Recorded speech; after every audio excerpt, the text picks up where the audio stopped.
J'ai aussi eu un couple qui est venu vers moi parce qu'ils avaient appris dans leur église que s'ils attendaient le mariage, ils seraient davantage bénis. Et le soir du mariage, eh bien, ils étaient dépourvus, ne savaient pas trop comment s'y prendre. Et au fond, la femme a vécu une sorte de viol parce que, en fait, son mari avait tellement refoulé ses pulsions pendant 6 ans qu'en fait, il s'est dit, enfin, je peux y aller. Mais elle-même, elle avait tellement refoulé ses pulsions qu'elle n'en avait plus, elle n'avait plus de désir. Je m'appelle Nicole Rochard, je suis pasteur et sexologue.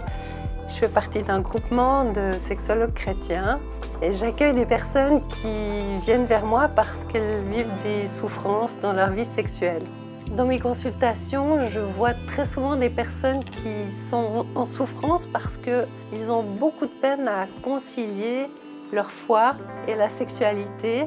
J'ai par exemple eu la situation d'un jeune couple qui est venu me voir, de 22-23 ans. Ils souffraient d'une absence de désir dans leur couple. Ils n'avaient pas de sexualité, mais ils auraient voulu avoir des enfants. J'ai compris qu'au fond, pour eux, la sexualité était forcément liée au péché.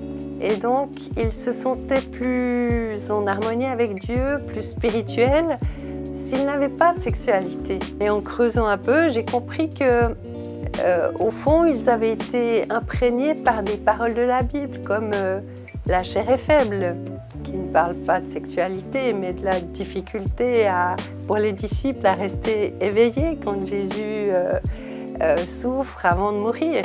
Ou bien, par exemple, par la parole, la chair a des désirs contraires à ceux de l'esprit. Et il se disait que tout ce qui est de l'ordre de la sexualité, c'est mauvais. Alors que quand l'apôtre Paul parle de cette parole, il dit qu'au fond, la chair, c'est tout ce qui en nous est mauvais, mais dans le sens de l'égoïsme, de la méchanceté, de la colère, de la violence. C'est ça que Paul dénonce, mais au fond, on peut se demander, est-ce qu'il peut exister une sexualité qui soit belle et qui n'appartienne pas à ce que Paul condamne? Ce couple avait l'impression qu'ils devaient choisir entre leur foi et la sexualité. Ça me fait penser à mon professeur de sexologie, Yves Psalty, qui était spécialiste dans le domaine de l'infertilité, qui nous disait qu'au fond, beaucoup de couples qui viennent en traitement parce qu'ils ne peuvent pas avoir d'enfants, n'ont au fond même pas de sexualité, ils ne font pas l'amour. Et c'est là la base de la problématique. Alors, ils ont fait 2 séances et puis ils ont arrêté. Si on réfrène ces pulsions, comme ce couple, qu'est-ce qui se passe?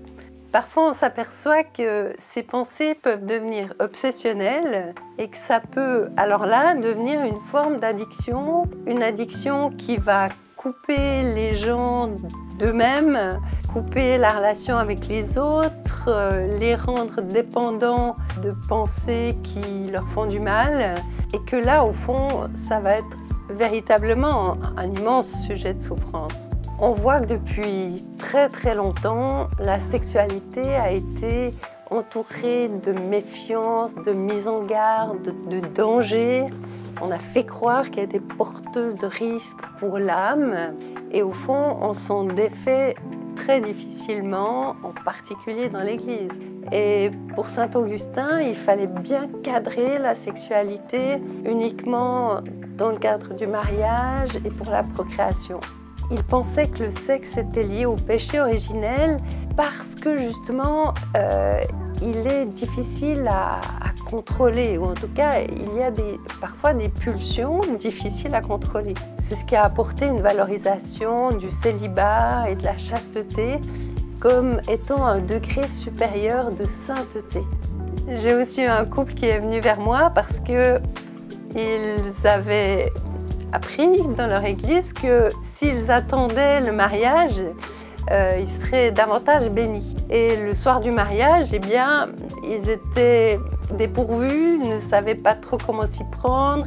Et au fond, la femme a vécu une sorte de viol parce que, en fait, son mari avait tellement refoulé ses pulsions pendant 6 ans qu'en fait, il s'est dit enfin je peux y aller. Mais elle-même, elle avait tellement refoulé ses pulsions qu'elle n'en avait plus, elle n'avait plus de désir. Et au fond, il a fallu des années de travail pour qu'il se redécouvre, qu'il réapprenne à se regarder, à se toucher, à s'approcher physiquement, à simplement se caresser avant même de pouvoir vivre la moindre sexualité. Refouler ses pulsions et penser qu'on va être davantage béni, c'est un leurre, malheureusement.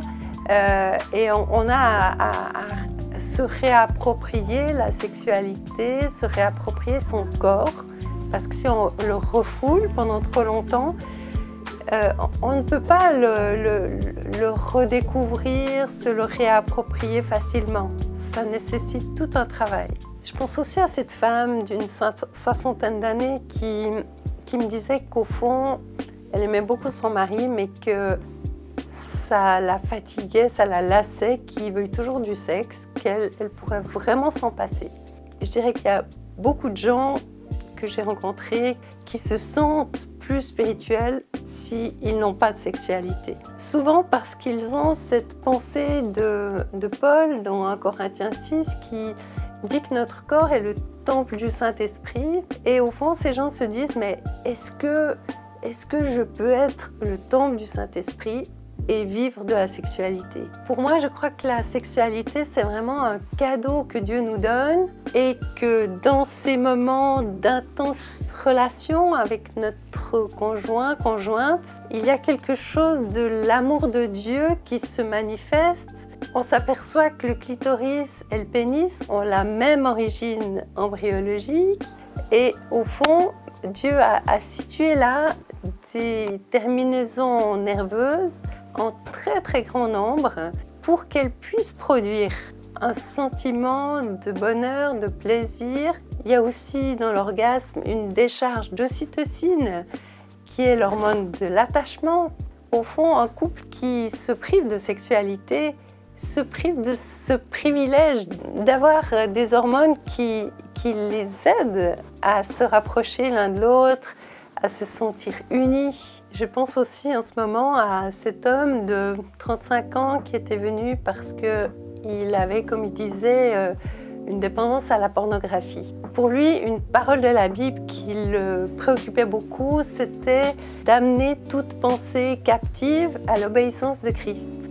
Ses idées, ses images dont il avait besoin pour se procurer du plaisir, au fond, ça le culpabilisait terriblement parce que pour lui, c'était incompatible avec Dieu, avec sa foi.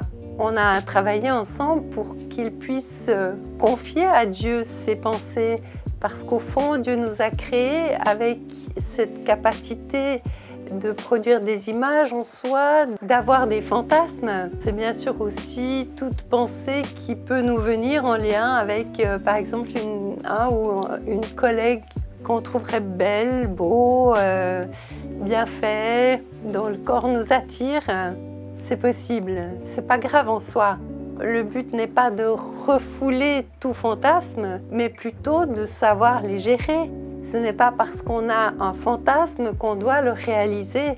Si le contenu vous a plu, n'hésitez pas à vous abonner à réformer.ch et vous pouvez nous retrouver sur les réseaux sociaux, YouTube, Instagram, Facebook, TikTok.